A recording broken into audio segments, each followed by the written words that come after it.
Plague nuking and harassing Sandwraith a little bit, but he is pretty low on mana now, so I believe he wasted 2 nukes early. So Sandwraith is going to have a bit freer of a farm, knowing he's not in too much danger of being slowed. Nevertheless, we do see, or as I was saying with Hellbringer bottom, his dot is single target to start, and they're actually pinging top. They want Tempest to come and gank. Does he have the 100? He does have the 110 mana to get the stun. They stun Diminished Shaman. Pestilence with a chain stun. Diminished Shaman trying to heal. I don't think it's going to matter, though. Diminished Shaman is going to go down here. He dots Tempest just to try and get a little bit of damage off on him, but not a whole lot gonna work there for him. And what's so smart is Tempest is actually taking out... Well, I'm sorry, we do see action on bottom now. Hellbringer taking quite a bit of harassment damage. Having to blow his health potion already, although he does have a mana battery, which is going to help him quite a bit against the spammability of accursed spells, and to an extent Soul Reaper, but Soul Reaper really not the spamming type.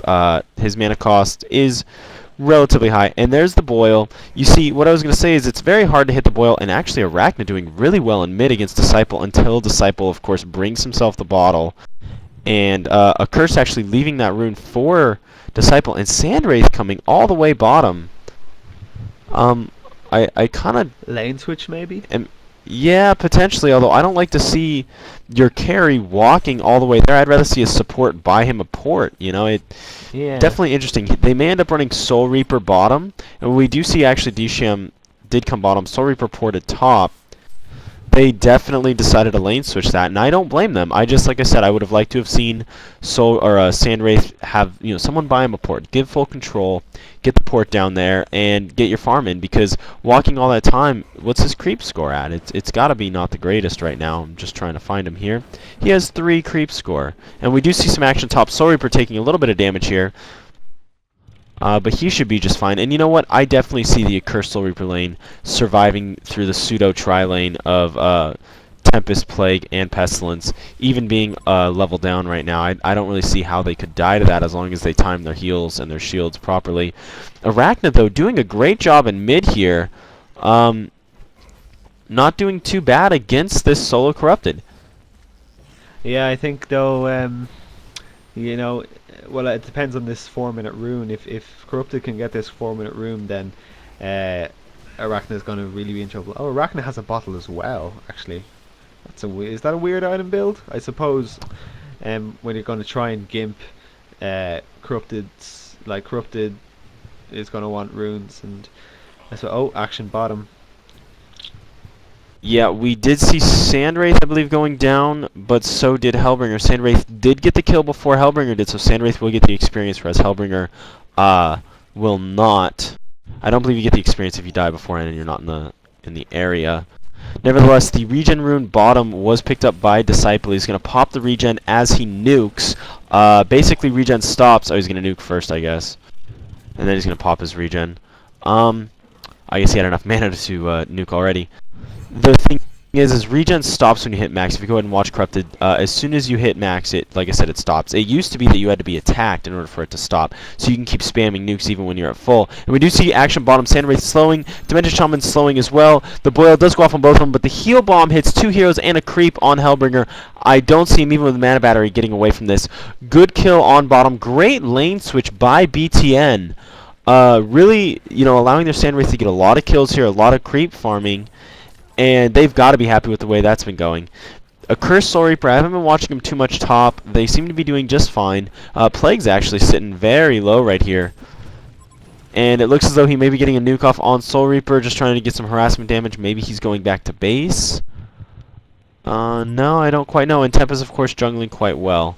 Nevertheless, that regen rune in mid that Corrupt Disciple did pick up, it's obliterating Arachna right now, and it's so hard for Arachna to do much because her base move speed is going to be lower than Corrupted Disciple's. Corrupted Disciple 290, I guess, base, and same with Arachna, but his skill that he hasn't taken yet does give him a little bit extra move speed, which allows him to get to those runes. The problem, though, Arachna actually needs to be careful and not blow her flask and run right into Disciple there. That was a really bad move right there. Yeah, absolutely. That's very unfortunate for Arachna, but to an extent it was a positional error. And there is a DD top, but I believe... Oh, she blows her ultimate just to keep Disciple off of the rune. That just goes to show you how important this rune control game is right here in mid. And, you have to give her credit. The fact that she knew to blue her ult just to make sure that Disciple doesn't get to that rune. That's going to establish lane control here in a little bit. She'll pop her DD. She's going to get all her health back, and it's going to do some work. But yeah, lane switch on bottom for Hellbringer, causing a little bit of pain. Demented Shaman actually above levels when it comes to Hellbringer. And then we do see Soul Reaper taking a nuke there. Oh. Alright, yeah. I was just saying, I think that move was really clever.